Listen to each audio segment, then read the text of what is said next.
সুপ্ৰভাত good morning guys কি খবৰ আপোনালোকৰ যদি ভাল হয় তেনেহ'লে ভগৱানৰ ওচৰত প্ৰাৰ্থনা কৰিছোঁ যাতে সকলোৰে জীৱনটো ভাল হয় ভাল কুশলে যায় আৰু লগতে মই অলপমান মেডিটেশ্যন এক্সাৰচাইজ কৰিলোঁ তাৰপিছত নিজৰ এই বনোৱা ডাম্বলটোৰ সৈতে মই অলপমান এক্সাৰচাইজ কৰিলোঁ আৰু ঘৰৰ পিছফালে গৈ সেউজীয়া পৰিৱেশটো দেখিলোঁ কাৰণ চকুৰ কাৰণে বহুত উপকাৰী আৰু ভাল আৰু লগতে দেখিলোঁ যে এটা কঁঠাল ফুলি আছে কিন্তু কঁঠালটো এতিয়াও কেঁচা আছে এতিয়াও পকা নাই আৰু ওলাই গৈ মই শিৱ মন্দিৰত এটা ভক্তি সেৱা কৰি মই ওলালোঁ ফিল্ডলৈ আৰু ফিল্ডত গৈ এক্সাৰচাইজ কৰিব লাগিব 12-13 মিনিট হ'লেও এক্সাৰচাইজ কৰিব লাগে আৰু এবাৰ এক্সাৰচাইজ কৰিলে দিনটো বহুত ভালে যায় বুলি জানো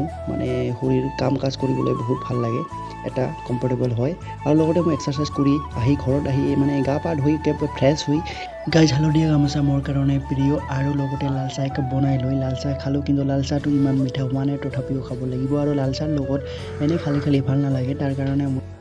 চাহৰ লগত খাবৰ কাৰণে চালাইচ লৈ আহিছোঁ আৰু